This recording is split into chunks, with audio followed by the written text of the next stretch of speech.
తెస్సలోనికైలకు రాసిన రెండవ పత్రికలో మనము కొన్ని విషయాలు జ్ఞాపకం చేసుకుందాం. రెండవ అధ్యాయం 7-8 వచనాలు. ధర్మ విరోధ సంబంధమైన మర్మం ఇప్పటికే క్రియ చేయుచున్నది గాని ఇది వరకు అడ్డగించుచున్నవాడు మధ్య నుండి తీసివేయబడు వరకే అడ్డగించును. 8వ వచనం. అప్పుడు ఆ ధర్మ విరోధి బయలుపరచబడు. ప్రభు అయిన యేసు తన నోటి ఊపిరి చేత వానిని సంహరించి తన ఆగమన ప్రకాశము చేత నాశనము చేయను. ప్రార్థన చేద్దాం. మహాగణుడవైన మా దేవ, మహోన్నతుడా, మహిమా ప్రభావములకు అర్హుడా, సాటి లేని దేవ, సర్వశక్తి సంపన్నుడా, జీవాధిపతి, అద్వితీయ సత్యదేవుడా, ఆరాధ్య దైవమా, మహోన్నతుడా, మీ ప్రభావమునకు స్తోత్రము చెల్లిస్తున్నాం. దేవా, ఎంతో గొప్ప దేవుడవు, ఉన్నతమైన దేవుడవు, ప్రభావము పొందనర్హుడవు. మా ప్రభువా, మా ప్రియులు మీ స్వరక్తము చేత సంపాదించిన వారు, మా ప్రభువా, మీ వాక్కులు వినగోరి మీ సన్నిధికి చేరిరాగా ప్రతి ఒక్కొక్కరితో మీరు మాట్లాడండి. విలువైన విషయాలు తేటగా బయలుపరచండి. మమ్మును మేము ఎలాగున ప్రతి విషయంలో జాగ్రత్త కలిగి ఉండాలో మా ప్రభువా, ప్రార్థన అవసరతలు కలిగిన వారు కూడా ఉన్నారు. వారి అవసరతలు మీరెరుగుదురు. వారిని విశేషంగా ఆదుకోండి. గొప్పదైన మీ సహాయం ఇచ్చి వారిని బలపరచండి. మీ కృపతో మేలు చేస్తున్నందుకై స్తోత్రము చెల్లిస్తూ, అల్పుడను బలహీనుడను మా ప్రభువా, నన్ను బలపరచి మరుగుపరచి మీరు ఉపయోగించి మహిమ పొందుతారని కోరుచు, మా ప్రభువైన యేసు క్రీస్తు మూల్యమైన నామమున స్తోత్రము చెల్లించి ప్రార్థించి మిక్కిలి వినయముగా బ్రతిమిలాడి వేడుకొనుచు ఉన్నాము తండ్రి. ఆమేన్.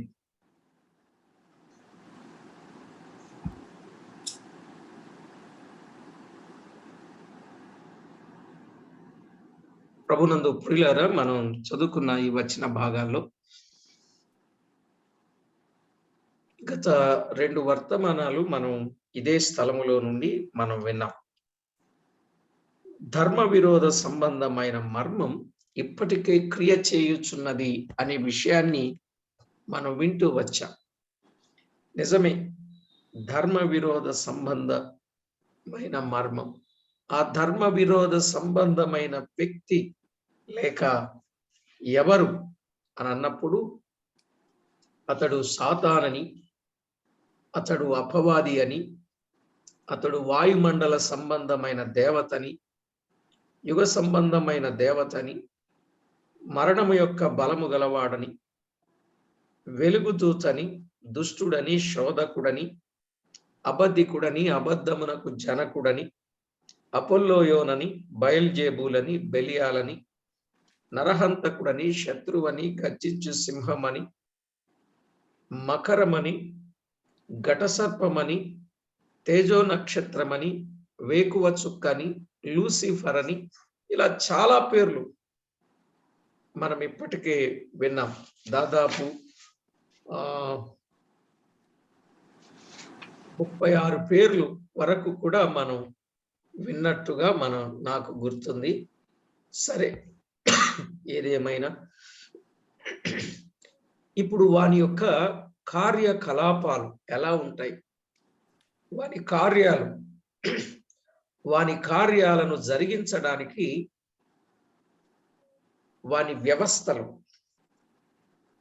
అసలు ఏ విధంగా, వాని యొక్క సిద్ధాంతాలు ఏంటి, ఈ వివరాలన్నీ కూడా మనము స్పష్టంగా తెలుసుకోబోతున్నాం. నేను నిన్న ఒక విషయాన్ని ప్రస్తావించాను.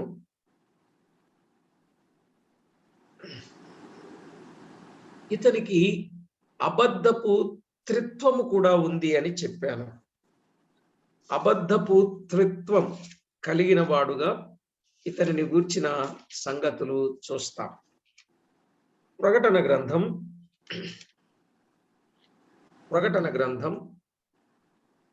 16వ అధ్యాయం 13వ వచనంలో చూడండి, ఇతని యొక్క త్రిత్వమును గూర్చిన వివరాన్ని మనం ఆలోచన చేసినప్పుడు,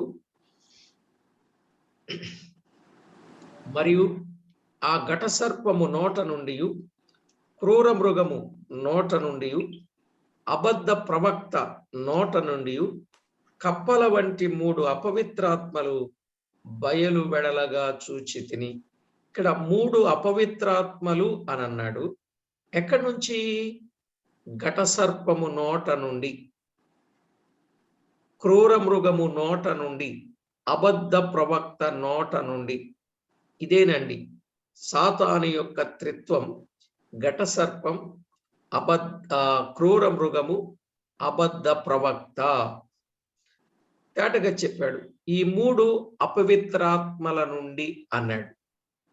ఈ 3 అపవిత్రాత్మలు కలిగిన వారు.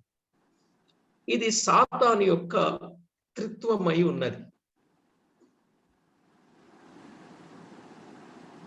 దేవునికి త్రిత్వం ఉన్నది కదండి, తండ్రి, కుమారుడు, పరిశుద్ధాత్ముడు. మానవునికి కూడా త్రిత్వం ఉన్నది, శరీరము, ప్రాణము, ఆత్మ. ఇలాగున త్రిత్వము అనేది లేఖనాలలో చాలా సందర్భాల్లో మనము గమనిస్తాం. ఇటు దేవునికి త్రిత్వం ఉన్నది, ఇటు మానవునికి త్రిత్వం ఉన్నది, ఇటు సాతానుకు కూడా త్రిత్వం ఉన్నట్లు మనము గుర్తిస్తాం. ఇదే ప్రకటన గ్రంథములో మరొక వచనాన్ని కూడా మనం చదువుకోవచ్చు. ఒకటేమిటి, 2-3 స్థలాల్లో ఆ మాటలు వ్రాయబడ్డాయి. చూడండి, 20వ అధ్యాయం, ప్రకటన గ్రంథం 20వ అధ్యాయంలో 10వ వచనాన్ని మనం చదివినప్పుడు వాని యొక్క త్రిత్వమును గూర్చిన వివరం వ్రాయబడ్డది. వారిని మోసపరచిన అపవాది. ఇక్కడ అపవాది అగ్ని గంధకములు గల గుండములో పడవేయబడిను. అచ్చట ఆ క్రూర మృగమును అబద్ధ ప్రవక్తయు ఉన్నారు. చూశారా, 3 ఒకే స్థలానికి వెళ్ళారు. వారు యుగయుగములు రాత్రింపగళ్ళు బాధింపబడుదురని. అపవాది అని, క్రూర మృగమని, అబద్ధ ప్రవక్త అని, ఇలాగున 3 ఒకే స్థలములో మనకి కనబడుతూ ఉన్నారు. సరే, ఈ విషయాన్ని మనం ఆలోచన చేసినప్పుడు సాతానులో త్రిత్వం అనేది మనకి కనబడుతూ ఉన్నట్లు మనం చూస్తాం. ఇంకొక స్థలములో కూడా మనం చూడవచ్చు.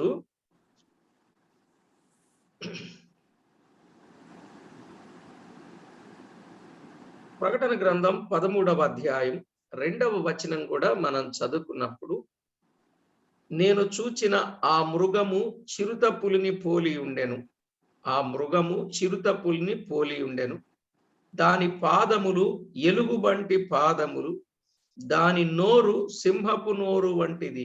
దానికి ఆ ఘట సర్పము తన బలమును, తన సింహాసనమును, గొప్ప అధికారమును ఇచ్చెను అనే మాట చూస్తున్నాం. ఇక్కడ ఆ మృగము, ఆ ఘట సర్పము, ఆ సింహము, ఇలాంటి పేర్లు ఇక్కడ మనం కనబడతా ఉన్నాయి. సరే, ఏది ఏమైనా ప్రియులారా, మనం ఆలోచన చేసినప్పుడు సాతానుకు అబద్ధపు త్రిత్వము అనేది కలిగి ఉన్నట్లు చూస్తాం. ఇతడు ఒక పెద్ద సమాజము కలిగిన వాడు కూడా. ఇతడు సమాజాన్ని కలిగిన వాడు. ప్రకటన గ్రంథములో 2వ అధ్యాయం 9వ వచనంలో నిన్నెప్పుడు కొంత జ్ఞాపకం చేశాను.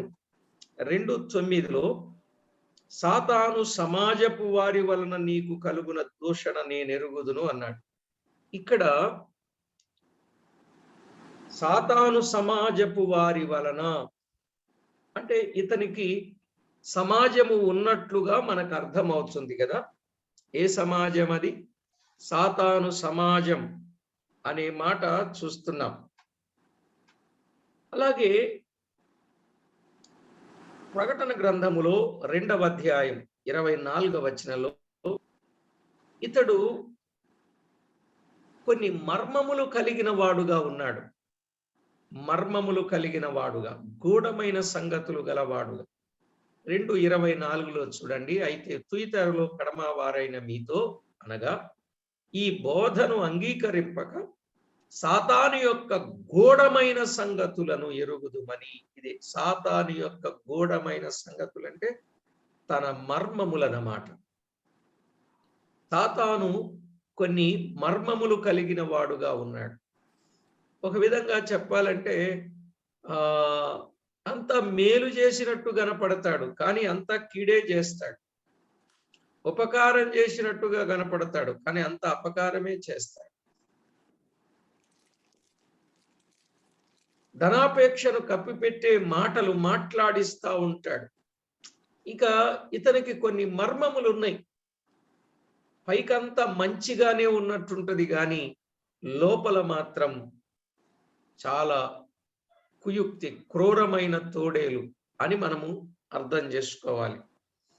ఇతనికి కొన్ని సిద్ధాంతాలు కూడా ఉన్నాయి. సాతానుకు కొన్ని సిద్ధాంతాలు కూడా ఉన్నాయండి. ఆ సిద్ధాంతాలను ఈ ప్రజలలోనికి పంపించి తన సిద్ధాంతముల చేత ప్రజలను ఏం చేస్తాడంటే తన వైపు మళ్లించుకొని తనకు దాసులనుగా చేసుకుంటాడు. తిమోతికి రాసిన మొదటి పత్రిక 4వ అధ్యాయం 1వ వచనంలో సాతానుకు కొన్ని సిద్ధాంతాలు ఉన్నాయి. ఆ సిద్ధాంతాలు ఇప్పుడు భూలోకములో కొంతమంది అనుసరిస్తూ ఉన్నారు. అయితే కడవరి దినములలో కొందరు అబద్ధికుల వేషధారణ వలన మోసపరచు ఆత్మలయందును అన్నాడు. చూడండి, అబద్ధికుల వేషధారణ వలన మోసపరచు ఆత్మలయందును. అబద్ధికుల వేషధారణ, మోసపరచు ఆత్మలు. చూడండి ప్రియులారా, అతనికి కొన్ని సిద్ధాంతాలు, ఆ సిద్ధాంతాలను ప్రజలలోనికి తీసుకుని వెళ్తాడనమాట. ఎవరి ద్వారా? తన అనుచరుల ద్వారా. అవేంటనేది మనము ఆ క్రిందికి చదువుకుంటే చాలా విషయాలు మనకి కనబడతా ఉంది. సరే, ఏది ఏమైనా ఇతడు సొంత సింహాసనం కూడా ఇతనికి ఉందండి. ఇతనికి సొంత సింహాసనం కూడా ఉంది. అక్కడ నుండి తన ఏలుబడిని కొనసాగించడానికి అతడు ప్రయత్నం చేస్తాడు. ప్రకటన గ్రంథం 2వ అధ్యాయం 13వ వచనాన్ని చదువుకుందాం. చూడండి, ప్రకటన గ్రంథం 2వ అధ్యాయం 13వ వచనంలో సాతాను సింహాసనమున్న స్థలములో నీవు కాపురమున్నావని నేను ఎరుగుదును, మరియు సాతాను కాపురమున్న ఆ స్థలములో. చూడండి, సాతాను సింహాసనం కలిగిన వాడుగా ఉన్నాడు, సాతాను కాపురమున్నాడు. దేవుని వాక్యంలో వ్రాయబడిన మాట మీరు స్పష్టంగా గమనించండి ప్రియులారా. సాతాను సింహాసనాన్ని అంటే తనకొక సొంత సింహాసనం ఏర్పాటు చేసుకుని ఉన్నాడు. సాతాను సింహాసనం ఉన్న స్థలములో మరియు సాతాను కాపురం ఉన్న స్థలములో, అయితే ఆ రోజుల్లో దేవుని యందు విశ్వాసి అయి ఉండి ఆయన గురించి సాక్షి అయిన అంత్యోపయ అని వాడు ఈ మధ్య చంపబడిన దినములలో నీవు నా నామము గట్టిగా చేపట్టి నా యందలి విశ్వాసమును విసర్జింపలేదని నేను ఎరుగుదును అని ఒక చక్కగా సంఘమును గురించి సాక్ష్యం ఇస్తున్నాడు. ఆ రోజుల్లో ఈ సాతాను సింహాసనం ఉన్న స్థలములో గొప్ప సాక్ష్యము కలిగినటువంటి వారు ఉన్నారని మనం వింటున్నాం. సరే, ఏదేమైనా సాతాను సింహాసనం ఉన్న స్థలం. అలాగే ప్రకటన గ్రంథం 13వ అధ్యాయం 2వ వచనం కూడా చదివితే ప్రకటన గ్రంథం 13వ అధ్యాయం 2వ వచనం ఆఖరి భాగంలో తన బలమును తన సింహాసనమును గొప్ప అధికారమును ఇచ్చెను అని చూస్తున్నాం. తన బలమును తన సింహాసనమును గొప్ప అధికారమును ఇచ్చెను. తనకున్న సింహాసనం, తనకున్న గొప్ప అధికారం ఇచ్చేవాడుగా ఉన్నట్టు చూస్తున్నాం. చూసారా, తనకు సింహాసనం ఉన్నది. వాస్తవంగా దేవుని సింహాసనమును దొంగిలించే ప్రయత్నం చేశాడు కానీ అది అతని వల్ల కాలేదు. కానీ తనకంటూ ఒక సింహాసనాన్ని ఏర్పాటు చేసుకొని అక్కడ నుండి రాజ్యాన్ని పాలించడానికి ఇష్టపడుతున్నాడు. తనకు ఒక రాజ్యం కూడా ఉందండి. సింహాసనం ఎలాగైతే ఉందో మరి రాజ్యం కూడా ఉంది. లూకాసు వార్త 4వ అధ్యాయం 6వ వచనంలో అతనికి ఒక రాజ్యము కూడా ఉంది. అతనికి సమాజము ఉన్నది, అతనికి సింహాసనము ఉన్నది, అతనికి రాజ్యము కూడా ఉంది.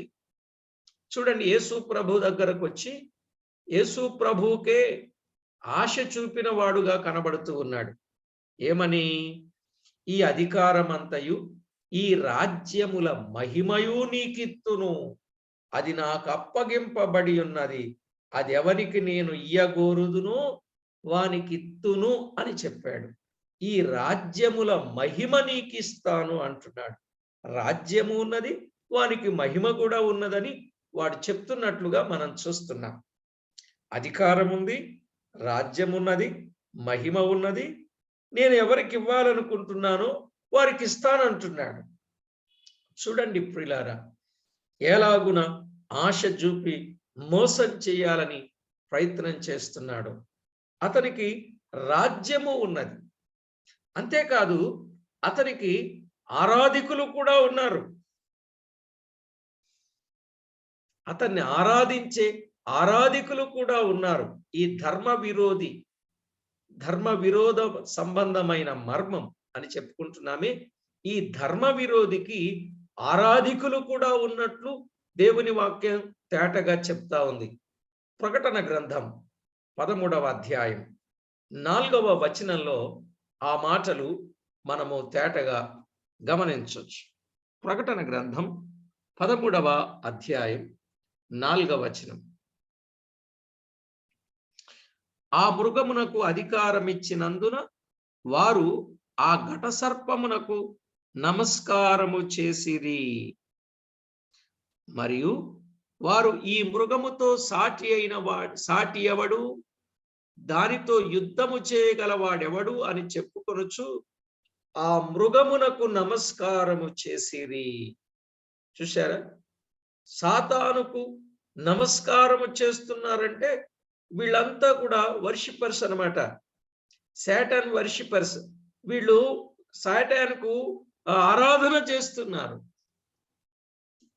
అతనికి ఆరాధికులను కూడా తయారు చేసుకున్నాడు. సాతాను గొప్పవాడు, సాతానుడు అధికారము గలవాడు, సాతానుడు రాజ్యము గలవాడు, సాతానుడు మహిమ గలవాడు, సాతానా నీకే మహిమ, నీకే ఘనత అనే వాళ్ళని ఆయన సాతానుడు రెడీ చేసుకున్నాడు అన్నమాట. ఇవన్నీ వింటుంటే చాలా విచిత్రంగా ఉంది కదండి. చూడండి, అసలు యేసు ప్రభువు ఆయన తన రాజ్యాన్ని, తన మహిమను, తన ప్రభావాన్ని ఎలాగైతే కలిగి తనకు ఆరాధికులనుగా కొంతమందిని తయారు చేసుకుంటున్నారో అట్లానే సాతానుడు కూడా ఆ విధమైనటువంటి పరిస్థితులు కలిగినటువంటి వాడుగా చూస్తున్నాం. యేసు ప్రభువుకు దూతలు ఉన్నట్లే సాతాను కూడా దూతలు ఉన్నట్లుగా బైబిల్ గ్రంథంలో చూస్తాం. ప్రకటన గ్రంథం 12వ అధ్యాయం 7-8 వచనాలు చదువుకుందాం. ప్రకటన గ్రంథం 12వ అధ్యాయం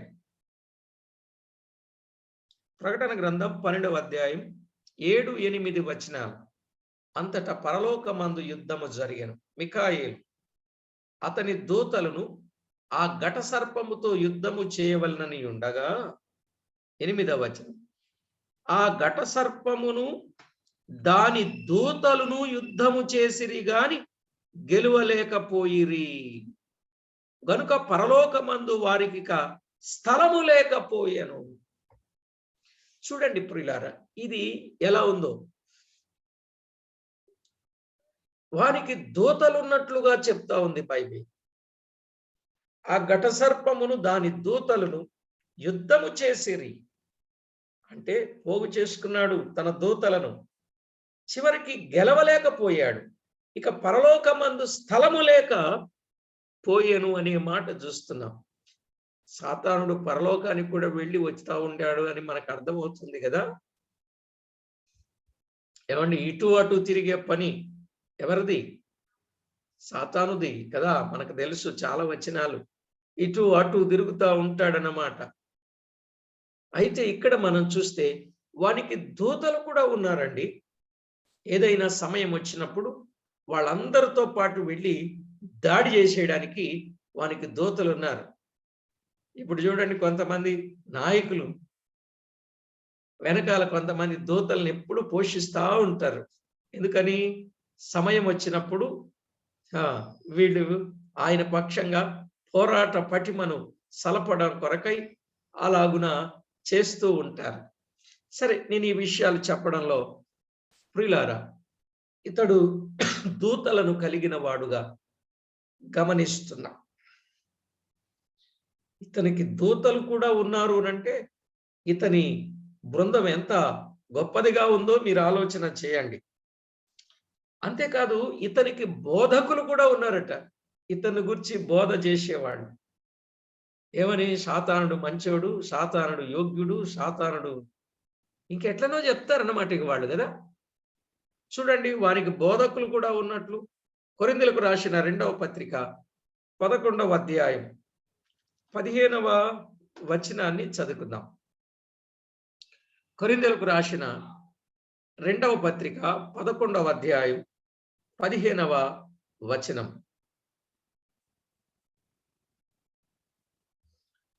గనుక వాని పరిచారకులను నీతి పరిచారకుల వేషము ధరించుకునుట గొప్ప సంగతి కాదు, వారి క్రియల చొప్పున వారికి అంతము కలుగును. వాని పరిచారకులు అన్నాడు. ఎవరి పరిచారకులు? ఎవరి పరిచారకులు? సాతాను పరిచారకులు, నీతి పరిచారకులు.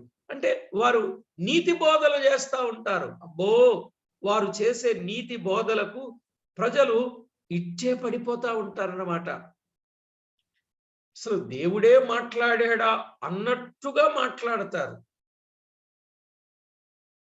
అంత టాలెంట్తో మాట్లాడతారన్నమాట వాని పరిచారకులు. ప్రియులారా, జాగ్రత్త పడాలి. అందుకే వాని బోధ వాక్యానికి సరిపోయిందో లేదో మనం ఆలోచన చేయాలి. కొన్నిసార్లు వాని పరిచారకులు వాక్యాన్ని ఎత్తే మాట్లాడతారు. యేసు ప్రభు దగ్గరకు వచ్చినప్పుడు ఎలా మాట్లాడాడండి? వాక్యాన్ని ఎత్తే మాట్లాడాడు, అవునా కదా? వాక్యాన్ని ఎత్తి మాట్లాడాడు. ఆ వాక్యం యొక్క భావం ఏంటో ప్రభువుకు తెలుసు కనుక వారిని ఎదిరించాడు. కానీ ఈరోజు ఆ సంగతి తెలియటం లేదుగా ప్రజలకి. తెలియటం లే. ఎంత తేటగా వాక్యాన్ని చెప్పండి, వాని మాయలోనే పడిపోతున్నారు, వాని మాయలోనికి వెళ్ళిపోతున్నారు. అది మాయ, అది అపవిత్రం, అది అసత్యం, అది అబద్ధం అనేది వాళ్ళకు తెలియటం లేదా. అందుకే మనం బాగా ప్రార్థన చేయాలి. చేతనైనంత మట్టుకు దేవుని వాక్యాన్ని ప్రకటన చేస్తూనే ఉండాలి. అందుకే ప్రియులారు, చాలా మనం ప్రయాసపడాలి. అందుకే పౌలు ప్రయోజనకరమైంది ఏది దాచుకోక ఇంటింటా బహిరంగంగా చెప్పడానికి ఉన్న ఉద్దేశం ఏంటనుకున్నారు? అలా చెప్పడానికి ఉన్న ఉద్దేశం ఏంటనుకున్నారండి? ఆ ఉద్దేశం ఏంటంటే, ఇలా ఎంతో మంది వారి ట్రాప్లో పడిపోయినటువంటి వారు, మోసపోయిన వారు, జీవితాలను నాశనం చేసుకుంటున్న వారు, నష్టం చేసుకుంటున్న వారు, ఇబ్బంది పాలవుతున్నటువంటి వారు అనుకుంటారు భక్తిలో మేము బాగానే ఉన్నాం అనుకుంటారు. చూడండి, నీతిమంతుడైనటువంటి లోతు బహు బాధపడుతూ ఉన్నాడు, కానీ బయటికి రాగలుగుతున్నాడా? బహు బాధపడుతూనే ఉన్నాడు, కానీ బయటికి రాలేకపోతున్నాడు.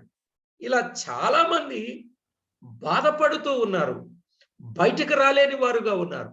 అలాంటి వారిని అందరినీ మనము వెలుపలికి తెచ్చే ప్రయత్నాన్ని చెయ్యాలి. అందుకే ప్రియులారా, చాలా కష్టపడాలనేది, ఎక్కువగా దేవుని వాక్యాన్ని తీసుకొని వెళ్ళాలి, మోసుకొని వెళ్ళాలి, ప్రాంతాలు కాని ప్రాంతాలకైనా వెళ్ళాలి, ప్రభు పని చేయాలి అని ఈ తపన దేనికి అనంటే, ఎంతో మంది వాని యొక్క కబంధ హస్తాలలో చిక్కుకుపోయారు. ఈ నీతి పరిచారకుల వేషం వేసు ఈరోజు చూడండి, చాలా మందికి రక్షణ అంటే తెలియదు, బాప్తిస్మం అంటే తెలియదు, ఆరాధన అంటే తెలియదు, సారిసారికి చెప్పినట్టుగా ఉంటాయి. కానీ ఇవన్నీ దేవుని పేరటే వాళ్ళు చేస్తున్నారు. ఎందుకంటే మళ్ళా సాతానంటే ఊరుకోడు కదా, ఆ పేరులోని దేవుని పేరు చెప్తూనే మోసం చేస్తున్నాడు. నేను కథలు చెప్పను కానీ ఇదివరకు ఒక ఆయన ఒక విషయం చెప్పాడు. ఏం చెప్పాడో చెప్పనా అండి? నేను చెప్పింది కాదు, ఒక ఆయన చెప్పింది.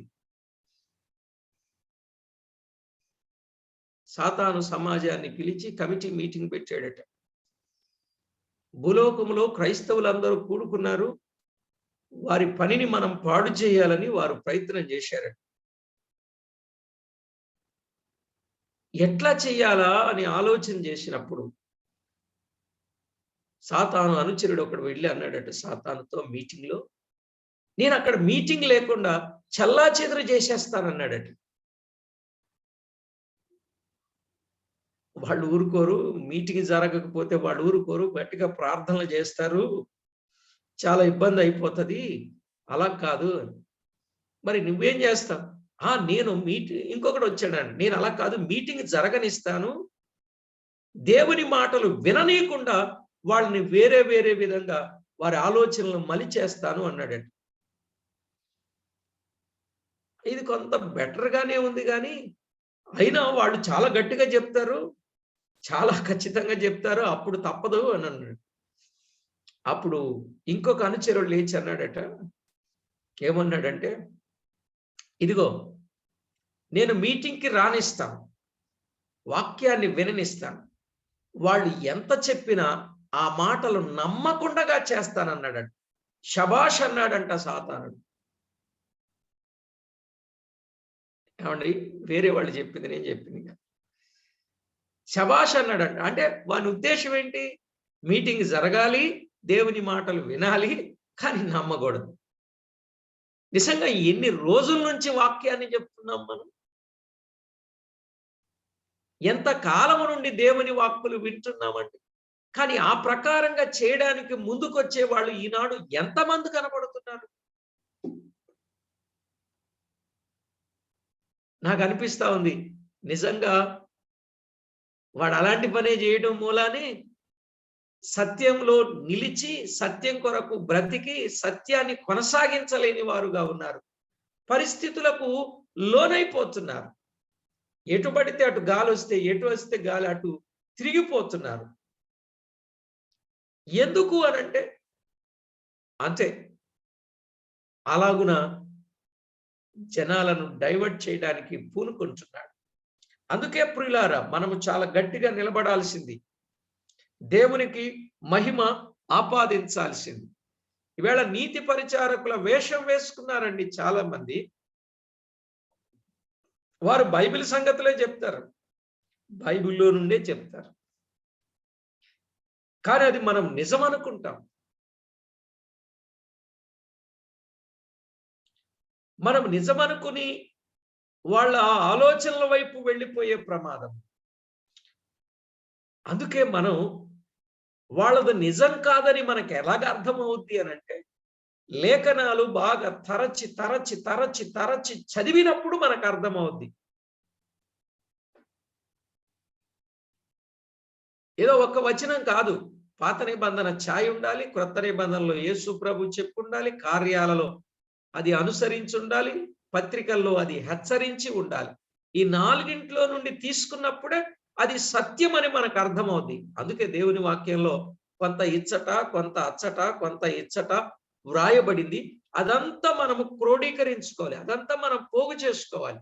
అది పోగు చేసుకొని అదేమిటి అనేది మనం గ్రహించాలి.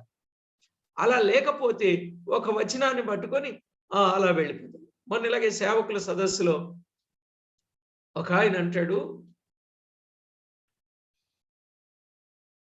క్రీస్తు నాడు పుట్టాడు, క్రీస్తు నేడు పుట్టాడని క్రిస్మస్ పండుగ చేస్తున్నాం. క్రీస్తు నేడు పుట్టాడు అంటే డిసెంబర్ 1 నుండి 31 వరకు కూడా నేడు పుట్టానని చేస్తారు. కాదు బ్రదర్, నేడు కాదు, నాడు పుట్టాడు కదంటే మీరు బైబిల్ చదవండి. బైబిల్ చదివినప్పుడు ఏమనుంది? నాడు పుట్టాడా, నేడు పుట్టాడా? అరే ఆ కాలానికి నేడు పుట్టాడని ఆ కాలంలో వారు రాసుకున్నారయ్యా. ఇప్పుడు నాడు పుట్టాడు అని అంటే నేడంటావేంటి? మళ్ళీ ఈనాడు పుట్టాడా చెప్పు అని అంటే అలా కదండి, లిటరల్ గా మనము చూడాలి కదండి అంటే చూడండి ఎలాగా ఎట్లా డైవర్ట్ అయిపోతున్నారంటే. అప్పుడు చెప్పాను విషయాన్ని, అసలు బైబిల్ చదివేటప్పుడు 4 విషయాలు బాగా అర్థం కావాలి బ్రదర్. ఆ వచనం యొక్క సమయం, 2 సందర్భం, అందులో ఆ సందేశం ఎవరికి, 3వది అందులో ఉన్న సారాంశం ఏమిటి, ఈ 4 మనకు అర్థం కావాలి. అప్పుడు నీకు బైబిల్ అర్థమవుతుంది, లేకపోతే నీకు అర్థం కాదు అన్నారు.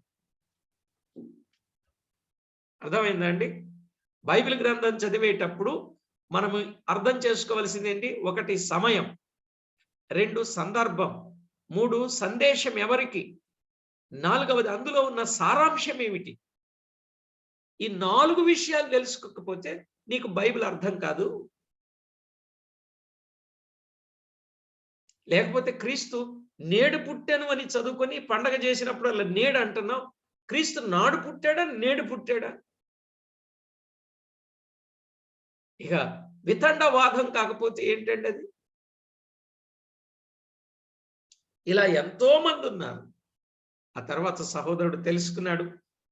తర్వాత నేను అలాగ అడగటం తప్పే అని చెప్పేసి ఒప్పుకున్నాడు. మీకు అర్థమైందండి? కాబట్టి బైబిల్ యొక్క విషయాన్ని మనం ఆలోచన చేయాలి. ఎందుకంటే నీతి పరిచారకుల వేషం వేసుకుంటున్నాడు సాతానుడు. ఈవేళ చాలా కుయుక్తిగా ప్రజలను మభ్యపెడుతున్నాడు, భ్రమ కలిగిస్తున్నాడు, మోసం చేస్తున్నాడు. వాని మోసంలో పడిపోతున్నారు. మీరు జాగ్రత్తగా ఆలోచన చేయాలండి. ఉదయం నుండి రాత్రి వరకు, రాత్రి నుండి ఉదయం వరకు ఒకసారి జీవితాన్ని ఒకసారి పరిశీలన చేసుకుంటా ఉండాల. ఎప్పటికప్పుడు ఉదయం నుండి రాత్రి వరకు రోజులో ఏం జరిగింది, ఎంతవరకు భక్తిగా ఉన్నాం, ఎంతవరకు విశ్వాసంగా ఉన్నాం, ఎంతవరకు ఆత్మీయంగా ఉన్నాం. మన మనస్సాక్షి చెప్పేస్తా ఉంటది మనం ఏ విషయాల్లో బలహీనులుగా ఉన్నాము, ఏ విషయాల్లో బలవంతులుగా ఉన్నాము, ఏ విషయాల్లో ఫలవంతులుగా ఉన్నాము. సంగతులన్నీ మనకు అర్థమైపోతాయి. కొంచెం 1-2 నిమిషాలు అలా దేవుని మీద మనసు పెట్టి ఒక్కసారి మన మనస్సాక్షితో ఆలోచన చేస్తే సంగతి మనకు అర్థమైపోద్ది. నిజమా కాదా చెప్పండి? కానీ అది చేస్తామా మనం? ఈరోజు ఉదయం నుండి రాత్రి వరకు అయిపోయింది. ప్రభువా కనికరించు, కాపాడు, రాత్రి అంతా తోడై ఉండు, ఆమె చక్కగా మంచం మీదకి వెళ్ళిపోతాం. ఏమండి? ఏం పరీక్ష చేసుకో. ఇక ప్రొద్దున్నే ఇక రాత్రి అంతా ఏం ఆలోచన చేశాము ఏంటి, నీకేముండదు. ఇక ప్రొద్దున్న లేచిపోయి ప్రభువా మంచి శుభదినం ఇచ్చావు, ఈ దినమంతా మళ్ళా నువ్వు నాకు తోడుగా ఉండాలి, ఈ దినమంతా నువ్వు నాకు జయం ఇవ్వాలి, ఈ దినమంతా నీ కాపుదల నాకు కావాలి, ఈ దినమంతటిలో నాకు లాభం రావాలి అన్నట్టుగా ప్రార్థన చేసి ఏమంటే ఇక దినచర్య ప్రారంభిస్తారు. అంతేనా? ఇందులో మనం పరీక్ష చేసుకున్నది ఎప్పుడు, పరిశీలన చేసుకున్నది ఎప్పుడు, అసలు ఏంటి ఆలోచన చేయండి. ఇలాగున్న చాలా సంగతులు ఒక్కొక్కటిగా మీరు ఆలోచన చేయడం ఎంతో మంచిది. సరే, ఇతనికి బోధకులు కూడా ఉన్నారు. అంతేకాదండి, ఇతనికి బలులర్పించేవారు కూడా ఉన్నారు. ఎవరున్నారు? ఇతనికి బలులర్పించేవారు కూడా లేకపోలే, బలులర్పించేవారు కూడా ఉన్నారు. చూడండి, కొరింథీయులకు రాసిన మొదటి పత్రిక 10వ అధ్యాయం 20వ వచనం. కొరింథీయులకు రాసిన మొదటి పత్రిక 10వ అధ్యాయం 20వ వచనంలో ఒక మాట మనము గమనిస్తాం.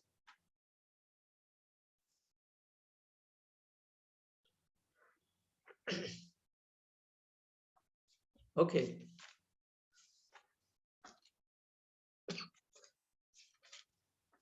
కొరింథీయులకు రాసిన మొదటి పత్రిక 10వ అధ్యాయం 20వ వచనం చదువుకుందాం.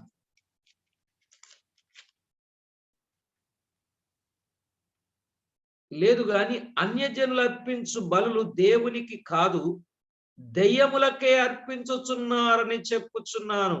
మీరు దెయ్యములతో పాలివారవుట నాకు ఇష్టము లేదు. చూడండి, ఇక్కడ అన్యజనులు అర్పించు బలులు దేవునికి కాదు, దెయ్యములకే అర్పించుచున్నారని చెప్పుచున్నాను అన్నాడు. ప్రియులారా, ఈ మాటలు మీరు చూడండి. అన్యజనులు కొన్ని బలులు అర్పిస్తున్నారే, అవి దేవునికి కాదు, దెయ్యాలకు అర్పించుచున్నారు అనే మాట చెప్పాడు. అంటే సాతానుకు బలులు అర్పించేవారు కూడా ఉన్నారు, నైవేద్యం పెట్టేవారు ఉన్నారని మనకు అర్థమవుతుంది. చూడండి ఎలా డిజైన్ చేసుకున్నాడో, ప్రజలను ఎలాగున మభ్యపెట్టి తన వైపు ఆకర్షింప చేసుకుంటున్నాడో చూసారా? ప్రియులారా, దేవుని వాక్యములో చాలా స్పష్టంగా మనకు అర్థమవుతుంది ఈ సత్యం.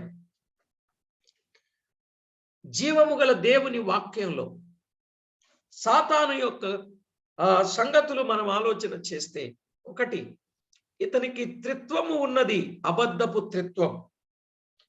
2, ఇతడు సమాజములు కలిగిన వాడుగా ఉన్నాడు.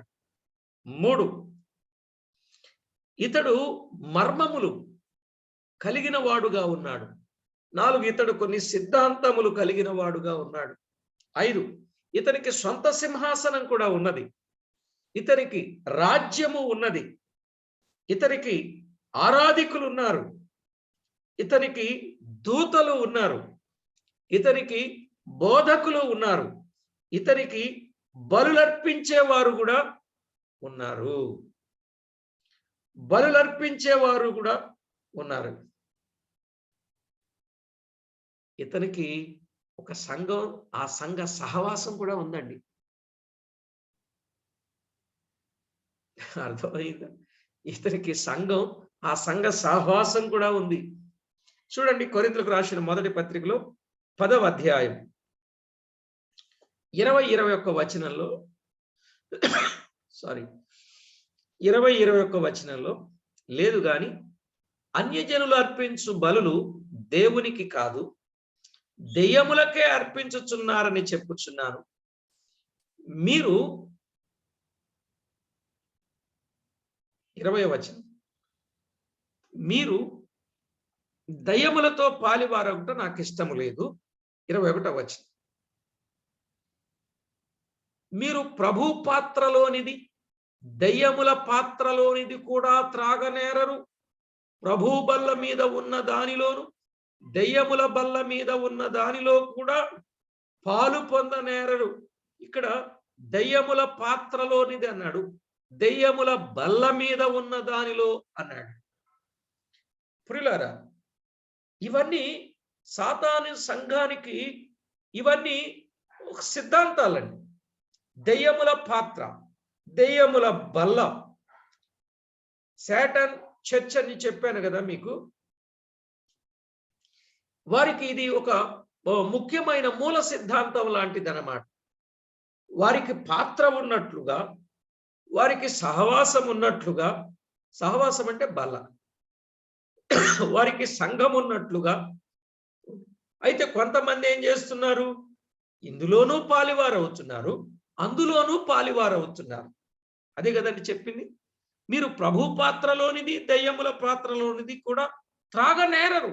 ప్రభు బల్ల మీద ఉన్న దానిలోను దయ్యముల బల్ల మీద ఉన్న దానిలో కూడా పాలు పొందనేరదు. కనుక ప్రభు పిల్లలు ఏ విషయంలో పాలు పంపులు పొందాలి? ప్రభు పాత్రలోనే పాలు పంపులు పొందాలి.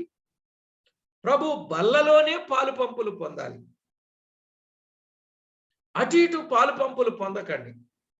అలాగూ పొందేవాళ్ళు కొంతమంది ఉన్నారు, వాళ్ళు అలాగూ పొందుతారు.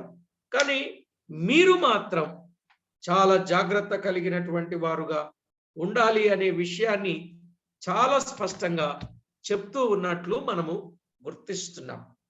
కాబట్టి ప్రభునందు ప్రియులారా, వానికి ఎవరున్నారు? సహవాసం ఉన్నట్లుగా చూస్తున్నాం, బల్ల ఉన్నట్లుగా కూడా చూస్తున్నాం. అంతేకాదు అతనికి సొంత సైన్యము కూడా ఉందటండి. సొంత సైన్యము కూడా ఉన్నట్లు యెషయా గ్రంథం 24వ అధ్యాయం 21వ వచనం చదువుకుందాం. యెషయా గ్రంథం 24వ అధ్యాయం 21వ వచనం.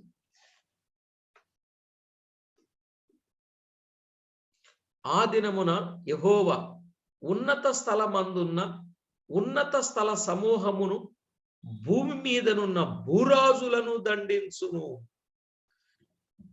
ఇక్కడ చూడండి, యెహోవా ఉన్నత స్థలమందున్న ఉన్నత స్థల సమూహం. ఈ ఉన్నత స్థల సమూహం అంటే ఎవరనుకున్నారు? భూమి మీదనున్న భూరాజులు అంటే ఎవరనుకున్నారు? వీరంతా సాతాను సొంత సైన్యములు. ఉన్నత స్థల సమూహం, ఉన్నత స్థలమందున్న ఉన్నత స్థల సమూహం అనే మాట ఇక్కడ మనం చూస్తున్నాం. భూమి మీదనున్న భూరాజుల సమూహం అని చూస్తున్నాం. ప్రకటన గ్రంథములో 14వ అధ్యాయం, ఇక్కడ కూడా మనం చదువుకుందాం. ప్రకటన గ్రంథం 14వ అధ్యాయం 14వ వచనం నుండి 17వ వచనం వరకు. 14 నుండి.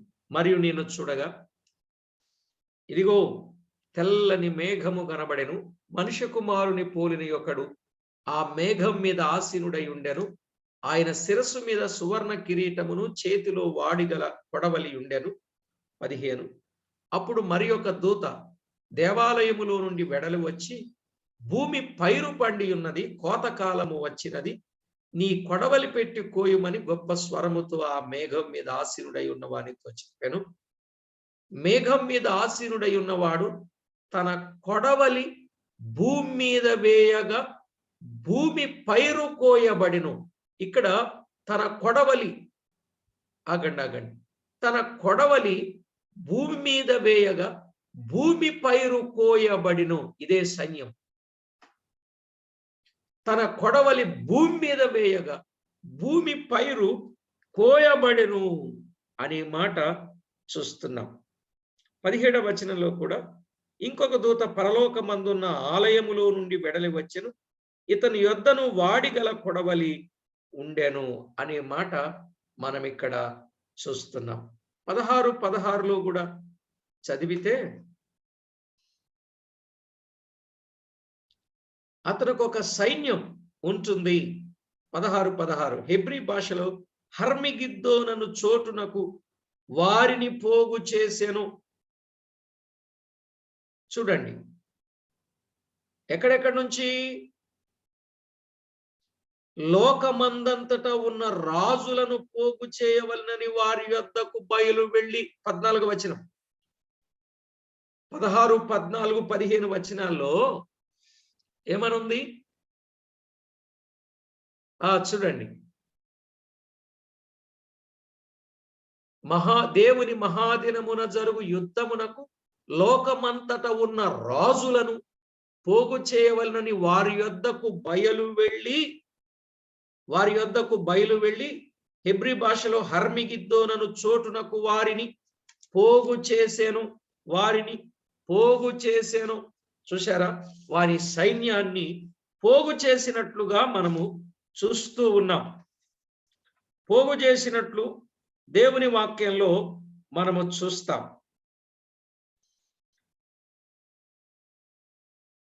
ఇలాగున తాను పోగు చేస్తాడు. చూడండి, ప్రకటన గ్రంథం 20వ అధ్యాయములో కూడా, ప్రకటన గ్రంథం 20వ అధ్యాయములో 7-8 వచనాలు మనము చదివితే, 7-8 వచనాలు, 1000 సంవత్సరములు గడిచిన తరువాత సాతాను తానున్న చెరలో నుండి విడిపింపబడును. భూమి నలుదిశల యందుండు జనములను, భూమి చూడండి, నలుదిశల యందుండు జనములను లెక్కకు సముద్రపు ఇసుక వలె ఉన్న గోగు మాగోగు అను వారిని మోసపరచి వారిని యుద్ధమునకు పోగు చేయుటకై వాడు బయలుదేరును. చూడండి, ఎంత సైన్యాన్ని పోగు చేస్తూ ఉన్నాడు. గోగు Magog, Russia, Soviet Russia, Moscow, ఇలాగున ప్రియులారా భూమి నలుదిశల యందుండు జనములను పోగు చేస్తాడు. ఇది ఆఖరు యుద్ధం. హర్మిగిద్దోను యుద్ధము తరువాత జరగబోయే యుద్ధం ఇది. అప్పుడు అందరినీ పోగు చేస్తాడు అనే సత్యాన్ని ఇక్కడ మనం చూస్తున్నాం. ఇతనికి సొంత సైన్యము కూడా ఉంది. ప్రియులారా చూడండి, తన రాజ్యాన్ని ఎలా కట్టుకోవడానికి తాను ప్రయత్నం చేస్తున్నాడో అర్థమైందా? సాతానుని తక్కువగా అంచనా వేశారా అండి? చాలా తేలిగ్గా అంచనా వేశారా? చూడండి, అతనికి ఒక సింహాసనం, అతనికి ఒక రాజ్యం, అతనికి ఒక సైన్యం, అతనికి ఒక దూతలు, అతన్ని ఆరాధించేవారు, ఎంత మందిని రెడీ చేసుకుంటున్నాడో చూశారు? ప్రియులారా, ఈ విషయాలు వింటున్నప్పుడు మనం అర్థం చేసుకోవాల్సింది ఏంటో తెలుసండి? మనం ఎంత జాగ్రత్త పడాలో, ఎంత దైవ భయము కలిగి దేవుని కొరకు జీవించాలో. రేపు వాని రాజ్యానికి వెళ్ళకూడదు. రేపు వాని గతి ఏమైపోతుందో తెలుసండి? వాని గతి ప్రకటన గ్రంథం 20వ అధ్యాయం 10వ వచనంలో, వారు యుగయుగములు రాత్రింబగళ్ళు బాధింపబడే స్థలానికి వెళ్ళిపోతారు. మత్తయి సువార్త 25:41లో కూడా చూస్తాం. అపవాదికిని వాని దూతలకు సిద్ధం చేయబడిన నిత్యాగ్ని అంటాడు అక్కడ. కనుక జాగ్రత్త అండి. వానికి ఆరాధికులుగా గాని, వానికి బోధకులుగా గాని, వానికి పరిచారకులుగా గాని, వానికి బలులర్పించేవారుగా గాని, వాని సంఘ సహవాసములో చేరిన వారు గాని, వాని సైన్యములో చేరిన వారుగా గాని, వారిని ఆరాధించేవారుగా గాని ఏ మాత్రము ఉండకుండా జాగ్రత్త పడాలి. చాలా జాగ్రత్తగా, లేఖనాలు చాలా జాగ్రత్తగా మీరు ఆలోచన చేయండి. ఈరోజు నేను 12 విషయాలు చెప్పాను. ఈ 12 విషయాలలో చాలా జాగ్రత్తగా మీరు ఆలోచన చేయండి. 12 సంగతులు వచ్చాయండి.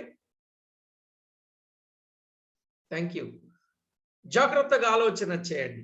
ప్రియులారా, వాని యొక్క పరిస్థితి, తన రాజ్యాన్ని ఎంత బలంగా పటిష్టంగా కట్టుకుంటున్నాడో, ఆ ధర్మ విరోధి ఇప్పటికే క్రియ చేయుచూ ఉన్నాడు అంటే,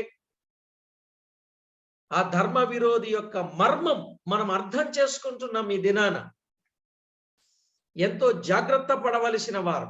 ఈ మర్మము తెలిసిన తర్వాత కూడా వాడేం చేస్తాడులే అని అనుకోకండి. వాడు ఎలాంటోడో తెలుసండి? ఒక్క ముక్కలో చెప్పనా? అసలు వాని పేరు కూడా మనం ఎత్తకూడదండి. ఎందుకంటారా? మనం వాని పేరెత్తి మాట్లాడుతున్నాం అనుకోండి, దారైపోతూ కూడా నా పేరు పలకరించినట్టున్నారు, నా అవసరం ఏమొచ్చిందని వచ్చేసి లోపలికి వచ్చేసి ప్రవేశించేసి, ఏంటి నా ఊసి ఎందుకు ఎత్తారు మీరని కల్పించుకొని మరి కలవరం పెడతాడండి అలాంటోడు వాడు. మీకు అర్థమైందా? అసలు ఈ సబ్జెక్టు చెప్పడంలో కూడా ప్రియులారా, వాని యొక్క ధర్మ విరోధి యొక్క మర్మం కొరకు చెప్పాల్సి వస్తుంది కానీ లేకపోతే వాని ప్రస్తావన మనం తీసుకోవాల్సిన అవసరం లేదు. బైబిల్ కాలేజీలో కూడా వీని కొరకు చాలా చరిత్ర చెప్తాం. ఏంజియాలజీ, డీమోనాలజీ అండ్ శాటానాలజీ అని పెద్ద శాస్త్రం వీని మీద. అర్థమైందండి వీడెంత గొప్పోడో, ఎలాంటి వ్యక్తో మీకు అర్థమవుతుందా? ఒక రాజుగా, ఒక నియంతగా, ఒక పరిపాలకుడుగా, ఒక ఆరాధికుడుగా, సైన్యమును కలిగిన వాడుగా, సింహాసనం కలిగిన వాడుగా ఇవన్నీ ఏర్పాటు చేసుకుంటున్నాడు. ఇప్పటికే జరుగుతూ ఉంది. ఒకానొక రోజు డైరెక్ట్ అవుతాడనమాట. సంఘం ఎత్తబడింది అనంటే ఇక ధర్మ విరోధి డైరెక్ట్ గా బయలుపరచబడతాడు. యాంటీ క్రైస్ట్ అంటారు కదా, క్రీస్తు విరోధి. కొంతమందికి తెలియక అంత్యక్రీస్తు అంటున్నారు. అంత్యక్రీస్తు అని అనకూడదు. యాంటీ క్రైస్ట్ అంటే క్రీస్తు విరోధి, అంతే. క్రీస్తు విరోధి, ధర్మ విరోధి. ప్రియులారా, ఈ విషయాలు ఒక్కొక్కటిగా మనం అర్థం చేసుకుంటున్నప్పుడు మీరు ఆలోచన చేసి జాగ్రత్త పడండి. అయిన ఒక సూత్రం మనం ఎప్పుడు గుర్తుపెట్టుకోవాలి. అపవాదిని ఎదిరించుడి, వాడు మీ వద్ద నుండి పారిపోతాడు. అర్థమైందండి? ఏ మాత్రం భయపడడానికి వీలేదు. వాని రాజ్యం, వాని సమస్తం, వాని సర్వం కుప్పకూలిపోయే రోజు ఒకటి ఉంది. ఇప్పటికే తల చితికిపోయింది, తోక మాత్రం ఆడిస్తున్నాడు. అంతే. భయపడొద్దు దయచేసి. ప్రభు సిలువలో తల చితుక కొట్టాడు. అండ్ పాము తల చితికిపోయిన తర్వాత తోక కాసేపు ఆడిస్తా ఉంటది. నిజమా కాదు? తల చితికిపోద్ది, ఇంకా బతికుందని చాలా పోట్లు వేసేస్తాడు కర్రతో. అయినా సరే కాసేపటి దాకా తోక, ఆ కాసేపటి సమయమే ఇది. ఏమీ చేయలేడు. జాగ్రత్త పడదాం, దేవునికి మహిమకరంగా ఉందాం, వారి కబంధ హస్తాలలోనికి జారిపోకుండా ఉందాం. ఒకవేళ ఇప్పటికి ఎవరైనా సాతాను అనుచరులుగా ఉండి ఉంటే, శాటన్ ఫాలోవర్స్ గా ఎవరైనా ఉండి ఉంటే, ఈ రోజైనా సరే అక్కడి నుండి బయటకు వస్తే తప్ప, లేకపోతే వాడు వాని దూతలందరూ కూడా నిత్యాగ్ని గుండములో నరక శిక్ష అనుభవించడం తప్పదు. రాత్రి మగళ్ళు బాధింపబడతారు, యుగయుగాలు బాధింపబడతారు. కనుక ఈ విషయాన్ని గుర్తించి ప్రతివారు ప్రభు పిల్లలుగా, ఆయన చిత్తానుసారులుగా, ఆయనకు అనుకూలులుగా, ఆయనను వెంబడించి ఆయనను మహిమపరిచేవారుగా, నిజమైన దేవుడు యేసుక్రీస్తు గనుక ఆయన పిల్లలుగా జీవితాంతం మంచి సాక్ష్యాన్ని కలిగి బ్రతికేవారుగా ఉండాలని ప్రేమతో మీకు మనవి చేస్తూ ఉన్నాను. ప్రార్థన చేసుకుందాం. పరిశుద్ధుడవైన మా తండ్రి, పరమందు ఆసీనుడవైన మా దేవ, మీ ఘననామమునకు వేలాది వందనములు, కోటాను కోట్లు స్తుతులు స్తోత్రములు చెల్లిస్తున్నాం. ప్రభువా, ధర్మ విరోధి సంబంధమైన మర్మమును మాకెంతో తేటగా వివరంగా తెలియచేస్తున్నారు. మేము అందుకు ఎంతో జాగ్రత్తతో, మీ అందరి భయముతో, భక్తితో, వినయముతో, విధేయతతో, విశ్వాసముతో జీవిస్తూ గొప్ప విజయాన్ని పొందేవారుగా మేము ఉండడానికి దినదినము అనుదినము మమ్మను సిద్ధపరచమని, ఎవరైనా వాని ఉచ్చులలో చిక్కుకుపోయి ఉంటే ఈరోజు వారిని విడిపించి, తప్పించి, రక్షించి మీ రాజ్య వారసులుగా సిద్ధపరచమని కోరుచు, మా ప్రభు అయిన యేసుక్రీస్తు అమూల్యమైన నామమున స్తోత్రము చెల్లించి, స్తుతించి, ప్రార్థించి, మిక్కిలి వినయముగా బ్రతిమిలాడి వేడుకొనుచూ ఉన్నాం మా పరమ తండ్రి. ఆమేన్.